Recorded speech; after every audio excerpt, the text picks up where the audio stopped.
Hace casi 30 años estuve aquí en Bilbao asistiendo al primer congreso de dialectología, donde aprendí muchas cosas de mis colegas vascos y europeos en general, y donde pude también contemplar la belleza de vuestro paisaje, esos colores del verde, esos colores del verde que me conquistaron. Bien, voy a hablar del Petit Atlas Lingüístic del domini català. Y por descontado que tengo que hablar del que ha sido padre de esta obra, que es l'Atlas Lingüístic del domini català. Rápidamente, para centrarme sobre todo en las novedades que suponen el Petit Atlas Lingüístic del domini català, el pequeño Atlas Lingüístico. El proyecto fue de Badia Margarit, de mi maestro, y de Germán Colón, profesor en Basilea muchos años, y había motivos para emprender una nueva empresa geolingüística del catalán. Yo creo que sí, porque las obras anteriores, es decir, las de Cataluña, de Griera, se había interrumpido en fregar la roba. El Alpi solo había publicado el primer volumen, ahora afortunadamente está en progreso de edición en línea, y el Alpo abarcaba solamente un dialecto del catalán, es decir, el rosellonés, con una franja que envuelve por el norte, oeste y sur el dominio rosellonés. Resumo rápidamente las características del padre de la criatura del Atlas Lingüístico del domini català: cuestionario de 2.400 enunciados, de carácter rural sobre todo, encuestas realizadas in situ durante 14 años más o menos, investigadores en equipo, no solamente uno, como era frecuentemente anteriormente, una red de 190 localidades de demografía varia que incluía ciudades, porque en principio, teóricamente, las novedades salen de los núcleos urbanos. En relación a los atlas anteriores, novedades. Respecto a la recogida de datos, ampliación de la red de puntos, en vez de 80-90, 190, duración de las encuestas entre 3 y 6 días. Un día hicimos una en 2 días, a base de mañana, tarde, vigilia, y al día siguiente lo mismo, pero era que encontramos un hablante extraordinario. Informantes masculinos, pero también un 13% de informantes femeninos. Entonces era una cifra importante. Estamos por los años 60. Recogida de grabación, sobre todo esta es la novedad, grabación en magnetófono, no de todas las encuestas, pero de un 40% más o menos. Recogida de etnotextos, gracias justamente a las grabaciones, que entonces no era nada frecuente. Incluso algún colega se lo tomaba un poco en burla, que no sería fidedigno y no sé cuántas cosas. Formación de un dietario de las jornadas, redactado por los investigadores después de cada encuesta, y que es importante, creo, por la idea que da del esfuerzo enorme de encontrar los informantes adecuados, que tengan cierta edad, que tengan todavía los dientes, en fin, que actúen como Dios manda, etc. Y esto se publicará a fines de año. Y respecto a la elaboración y publicación de materiales, trasvase de las transcripciones fonéticas que se habían hecho según el método de la Revista de Filología Española y pasaron a la AFI, base de datos digitalizada y confección de mapas puntuales o de signos con listas si los resultados eran muy homogéneos. El director era Badia en principio, pero se desentendió de la obra y entonces cogí las riendas de la empresa, a la cual uní después Lidia Pons, que es codirectora, y después dos trabajadoras del Institut d'Estudis Catalans, Núria Jodis y Montserrat Roma, que trabajan intensamente y con gran competencia en la elaboración de los datos. Publicaciones del cuestionario se publicó en el 93, se han publicado 9 volúmenes, he dicho 9 porque son 8 y porque dentro de un mes aparecerá el 9º, que es el último. Seguirán después un volumen de índices, por descontado, de notextos del catalán norte occidental y valenciano, y otro de dietarios en el cual estamos trabajando. Los resultados se están poniendo en línea progresivamente, e incluso se puede... No interesa. Vamos a ver ahora las características de este petit atlas, que es el núcleo de mi exposición. Vamos a ver su importancia. ¿Cómo se pasa del atlas grande al atlas pequeño? Esta es una lista del atlas grande correspondiente al murciélago, la rata piñada. Este es un fragmento de la lista, donde en transcripción fonética adaptada al AFI se ven las variantes diversas, y después la mapificación, podríamos decir, creando un neologismo, no creo que esté aceptado todavía, cartografiando los materiales, aquí no se ve bien, pero en esta forma zoomada podemos ver algunos resultados que son más legibles. Hay una primera respuesta, a veces hay una segunda respuesta también, y a veces hay más de una, y entonces esto pasa al comentario. Después, el Petit Atlas lo que hace es cartografiar los resultados, escogiendo las áreas mayoritarias. Aquí tienen diversos resultados con variantes fonéticas de ratapiñada, etcétera, ratpanat, ratapanada, murisec, etcétera, etcétera.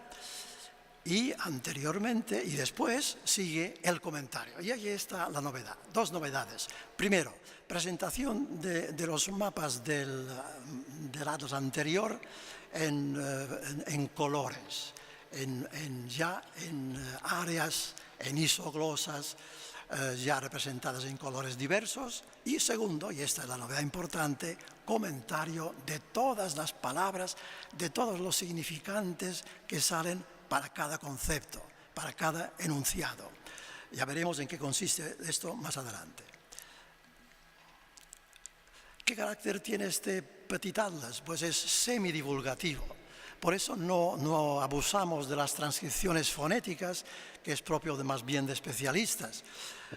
Hay un diseño de fondo cartográfico, poligonizado.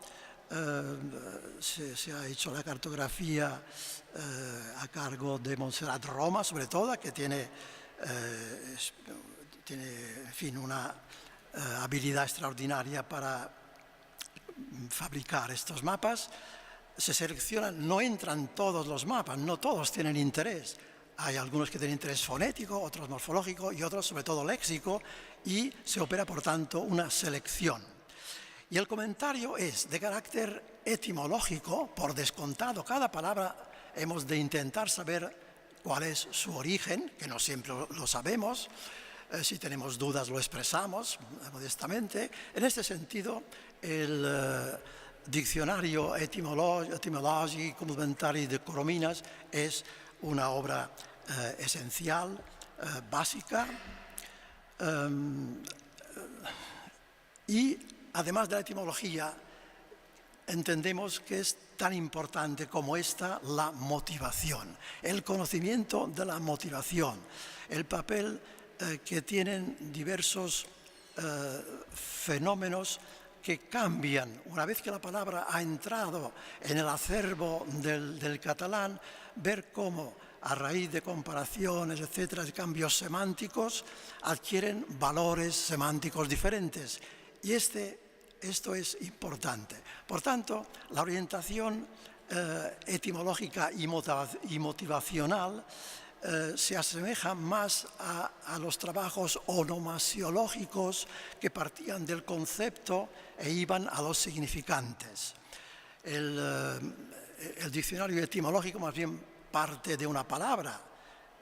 Pongamos, por ejemplo, cómo dice el que conduce la caballería para que vaya a la izquierda, osque. Osque figurará al diccionario, pero no figurarán otras palabras en relación con este concepto.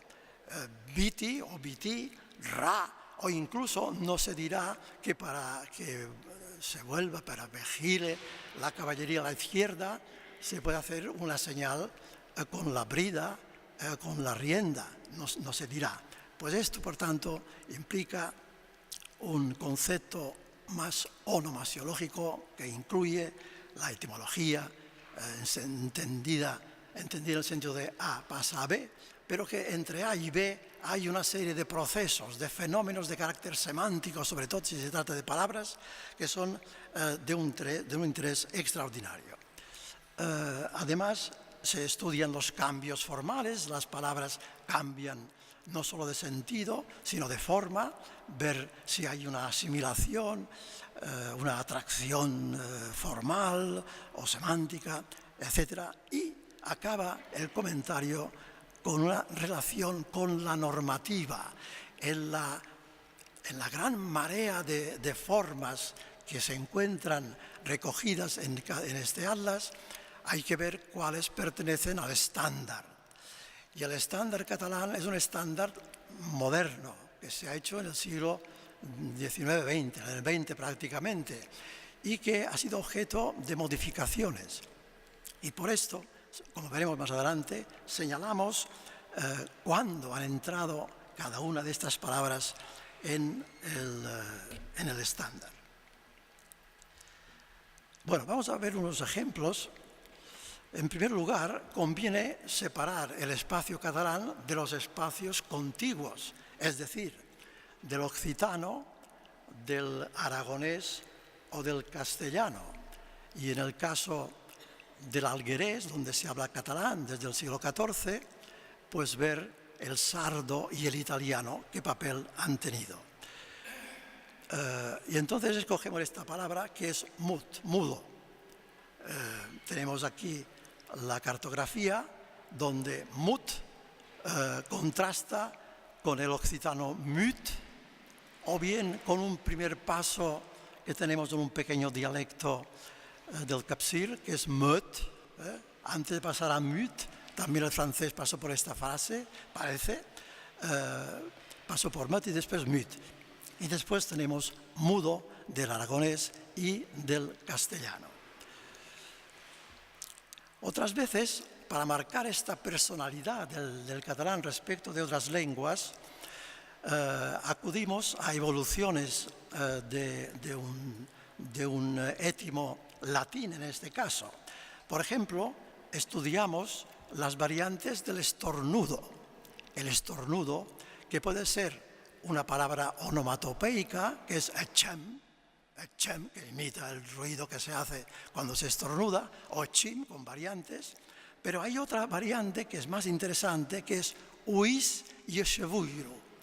Y resulta que, aunque ustedes no lo crean, estas dos palabras proceden del latín augurium. Y ustedes dirán, ¿qué relación tiene el augurio con el estornudo? Pues hay que ir a cuestiones de cultura popular, antigua. Ya los romanos y después han seguido la Edad Media, etc., creían que cuando se estornudaba se hacía un augurio, se vaticinaba algo. Si un general hacía una arenga a la tropa y resulta que uno de los soldados estornudaba, si el estornudo era por la mañana era bueno, si era por la tarde era malo, si era a la derecha era bueno, si era a la izquierda era malo, etc. Bien, pues augurio ha donado a huir, huís, y después evitar este mal augurio, exauguriare, asciugura, etc. Bien, por tanto, aquí entramos en un campo interpretativo que es el tener en cuenta la cultura popular que, claro, ha tenido una vida de siglos muchas veces y que conviene conocer. Después hay los mapas simplemente fonéticos. La kusha enfrente de kuisha, con la yod pronunciada. Y esto da lugar a una mapificación sencilla, que es dialecto oriental, que dice kusha, dialecto occidental, que dice kuisha, kuisha, etc., con esta yod. Y el problema interpretativo será saber si esta yod es segregación de la sh o bien ya es etimológica. Si coxa pasa cuoisa, cuisa, cuisha, parece que esta yod ha de ser originaria, por tanto, etimológica. Y entramos aquí en un primer ejemplo de esta macrodivisión del catalán en dos grandes mitades, el oriental y el occidental. Y explicamos cuál es la razón de esta división, es decir, si los condados orientales, a medida que progresan hacia el sur con la llamada Reconquista, trasladan sus hablas a Tarragona, etc., serán hablas orientales. Si los condados occidentales, Urgell, etc., proyectan sus hablas con sus habitantes hacia el sur, tendrán una modalidad occidental. Por tanto, la llamada Reconquista es el origen de esta gran división del catalán oriental y occidental, y con ello nos apartamos de la doctrina del substrato. Esto ha sido un sueño, lo ha defendido mi gran maestro Badía, yo mismo le dije que no estaba de acuerdo, y como que somos investigadores pero también somos amigos, nos respetamos naturalmente. La doctrina de la romanización tampoco ha caído por su base, etc. Bien, el fonosimbolismo, el origen de las palabras basadas en el sonido, el ruido, el grito que producen una cosa, un ser determinado, es importante. Por ejemplo, el nombre del grillo es grill, y en latín era grillus con una i breves que tendría que dar grell. No ha dado grell, ha dado grill. Como pira, con i breve da pera, ¿no? Pera. ¿Y por qué? Pues simplemente porque a partir de la i breve del latín vulgar se ha respetado, por influencia de este fonosimbolismo, de esta imitación del sonido que hace el bicho en cuestión de i, ha dado grill y no grell. También es importante tener en cuenta las otras lenguas románicas. La lingüística románica es muy importante para la interpretación de nuestra realidad, para interpretar cambios fonéticos. Por ejemplo, el gallego. En catalán hay una evolución de quatre y quaranta a quatre y quaranta, qua, quo, co. Pues bien, en gallego dialectal asistimos a fenómenos semejantes. Cuando pasa condo, 40 pasa a 40, no en todo el gallego, pero sí en una parte. Después tenemos léxicos. En el campo del léxico, palabras generales como rossinyol. Rossinyol es general, hay un pequeño cambio de O en U, pero esto lo explicamos, no hace el caso. Fragmentación más discreta, la raposa, por ejemplo, la zorra, pues ejemplifica. Hay unos nombres de origen germánico que curiosamente se centran en el norte, donde esta influencia fue más efectiva. Son nombres de condesas. La guineu y la guilla son dos nombres de condesas catalanas. También resulta interesante, y no siempre los atlas dan importancia a este hecho, la recogida de paremias, de refranes, de locuciones, etc., porque dan una idea también de la formación de áreas dialectales. El caso de regresar sin caza, por ejemplo. Regresar, que tenemos fe porra, fe Diego, fe pala y dus frara, que coincide con ciertas áreas dialectales, pero que plantea al intérprete de estos materiales dudas sobre el origen de tales frases. Seguramente que son frases eufemísticas, porque esto de regresar sin haber cogido un conejo o un pajarito, pues no resulta muy edificante y se buscan subterfugios, pero que no se han explicado. Fragmentación múltiple, el Ratpanat, que ya lo hemos visto. El Ratpanat, aquí tienen la ejemplificación, pero hay otros casos que son puntuales y entonces se marcan con el número de la población en cuestión. Y naturalmente, en una recogida de materiales a base de cuestionarios muy amplios, afloran palabras desconocidas hasta entonces. Si cito solamente 3 palabritas. Para el tonelero, botaire, carrilaire, caratallé, con este sufijo aire que es de origen occitano y que agranda, enriquece el número de unidades pertenecientes a este sufijo. Y después, con este cuestionario más rico, tenemos resultados de la creatividad de los sujetos hablantes. Por ejemplo, la procesionaria, la famosa oruga esta que hace una procesión. Es un término que hemos tomado del castellano, que lo tomó a su vez del francés. Bueno, pero resulta que muchos hablantes no saben cómo se dice y ellos crean una manera clara de designar este bicho, es aruga de pi, cuc de pi, y esto naturalmente la normativa, el estándar, puede tenerlo en cuenta para incorporar al lado de la palabra tomada del francés, pues la palabra creada por los propios hablantes, que tiene su gracia. Y naturalmente también, como que estas encuestas se realizaron hacia los años 60, hay muchos referentes obsoletos. Una unce o una once como unidad de peso, la gente joven no sabe lo que es. Mi madre compraba todavía una onza de carne. O los panellons, es decir, los sabañones. Hoy han desaparecido los sabañones. Sin embargo, con los hablantes que encuestamos por los años 60, todos sabían lo que eran los panellons, los sabañones, porque los habían sufrido en su infancia.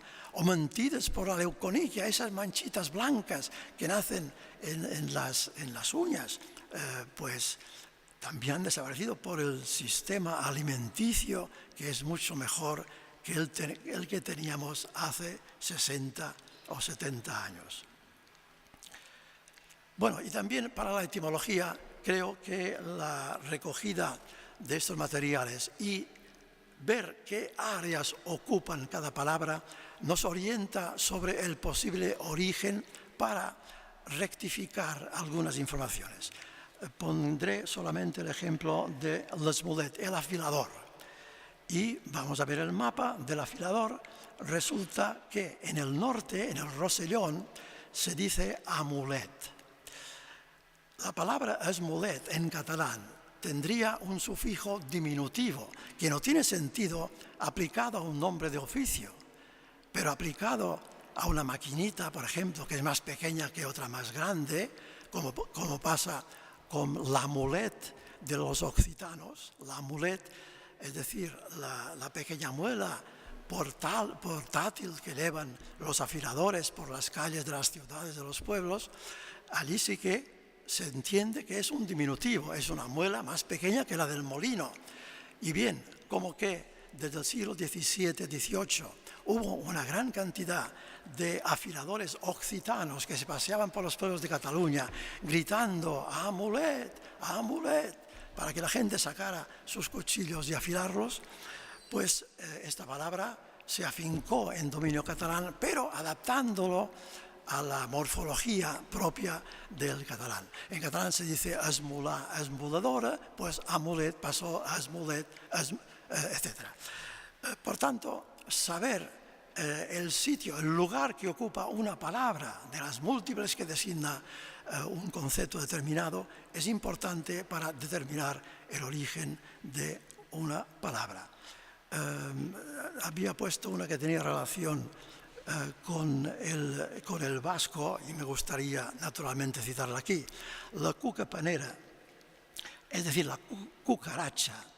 Resulta que Coromines dice que derivaría de pandus, que significa convexo, etc. Pero esto resulta un poco difícil de aceptar. Yo creo que simplemente tiene razón con pan. Y entonces tenemos lingüística románica, el occitano, que es panatiero, y el euskera, lavazomorro, si no me equivoco, grillo del horno. ¿Por qué? Porque la cucaracha frecuenta los hornos, las áreas donde hay harina, etcétera, etcétera. Por tanto, es una derivación que no tiene vuelta de hoja a mi modo de ver. Decía también que junto con la etimología es importante la motivación. La urraca en valenciano se llama la blanca. Yo siempre me preguntaba, ¿cómo es que dicen la blanca? Efectivamente, tiene una parte blanca y otra negra. Y Coromines dice que, claro, no se podía decir la negra porque tiene connotaciones negativas, la negra. Pero más bien yo creo que la explicación radica en el hecho comparativo. Es decir, los córvidos, los demás córvidos, todos son negros. El grajo, el cuervo, etc. Únicamente la urraca tiene esta mancha blanca. Por tanto, no costaba mucho pues, diferenciar esta especie de las otras que eran completamente negras. Más cosas. Sí, para terminar, el abejorro, hay dos clases de abejorro, por lo menos en mi tierra y en otras tierras. El ros y el negro. El ros que trae buena suerte, dice la gente, trae buena suerte, y el negro que trae mala suerte. Bien, el negro ya sabemos que tiene esta connotación, pero si vemos, y aquí tienen una reproducción de una de las especies de burinot negra, que parece un féretro, por otra parte, y después la calavera. Esto naturalmente tenía que provocar asociaciones de tipo completamente peyorativo y negativo, es decir, que traía malas noticias, etcétera, etcétera. Bien, importancia, por tanto, de la cultura popular para interpretar los hechos de lengua. Bueno, como que se acaba el tiempo, vamos a pasar. La normativa, he hablado de la normativa, es decir, de la multiplicidad de formas que aparecen en cada uno de estos mapas. No todas tienen derecho a formar parte de la lengua común, digamos, de la normativa que decimos en catalán, del estándar. Por eso marcamos cuándo han entrado estos nombres en cada una de las ediciones del diccionario normativo. El ortográfico, en el 17 entra burinot, en el 32 entra abellot, abegot, bufaforats, y en el 95 el burino. Es una muestra del carácter participativo que tiene el modelo catalán, que quiere que los dialectos, en buena medida, en medida discreta, participen también de la lengua estándar. Y como conclusiones decimos que el atlas grande representa un notable progreso respecto a los atlas catalanes anteriores y que el pequeño, a partir de la distribución areal, de la documentación, ofrece aspectos interpretativos que completan el carácter descriptivo del atlas anterior. ¿Cómo? Destacando su personalidad, revelando nuevas unidades, proponiendo nuevas etimologías y nuevas motivaciones, cosa importante, o señalando arcaísmos y persiguiendo la mutación formal y semántica de las palabras, distinguiendo continuidad de área lingüística que no he comentado de contactos posteriores, registrando la sucesiva entrada de nuevas voces en el estándar. En suma, una obra importante, creemos, que enriquece la dialectología, la historia de la lengua, de la gramática histórica y de la lengua estándar. Muchas gracias.